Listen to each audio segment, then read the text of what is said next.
অঞ্চলের C track যে চলাচল করে সেই সি ট্র্যাকের ইঞ্জিন রুমে কী ইঞ্জিন ব্যবহার করা হয়েছে সেটি আপনাদের দেখাবো। এটা হচ্ছে সি ট্র্যাক, যেটা নলছিড়া ঘাট থেকে হাতিয়া চলাচল করে থাকে। এটা কি ব্র্যান্ডের ইঞ্জিন? কি ব্র্যান্ডের ইঞ্জিন? কি ব্র্যান্ডের ইঞ্জিন?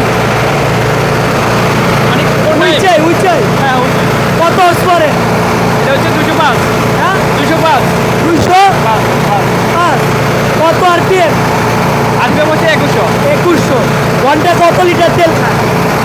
ওটাই 100 লিটার করে খাই আর কি। দুইটা 200। হ্যাঁ, 100 লিটার করে খায়। যাতে তো আমি দেখাই, এটা হচ্ছে সিক্স সিলিন্ডারের উইচাই ব্র্যান্ডের ইঞ্জিন।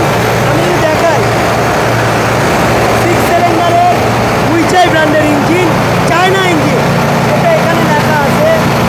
আর এই দেখেন প্রোপেলার শেপ এখান দিয়ে ঘুরতেছে এবং দুটি জেনারেটর ব্যবহার করা হয়েছে। দুটি জেনারেটর ব্যবহার করা হয়েছে। বর্তমানে 2100 আরপিএম এর এই ইঞ্জিন 1400-তে ঘুরতেছে, 1400 স্পিডে ঘুরতেছে। আর এটা হচ্ছে সরকারি বিআইডব্লিউটিসির সি ট্র্যাক। এই সি ট্র্যাকে দুটি শক্তিশালী চায়না ইঞ্জিন ব্যবহার করা হয়েছে, যেটি 205, তিনি বলছেন 205 হর্স পাওয়ারের আর 2100 আরপিএম এর ইঞ্জিন, সিক্স সিলিন্ডার।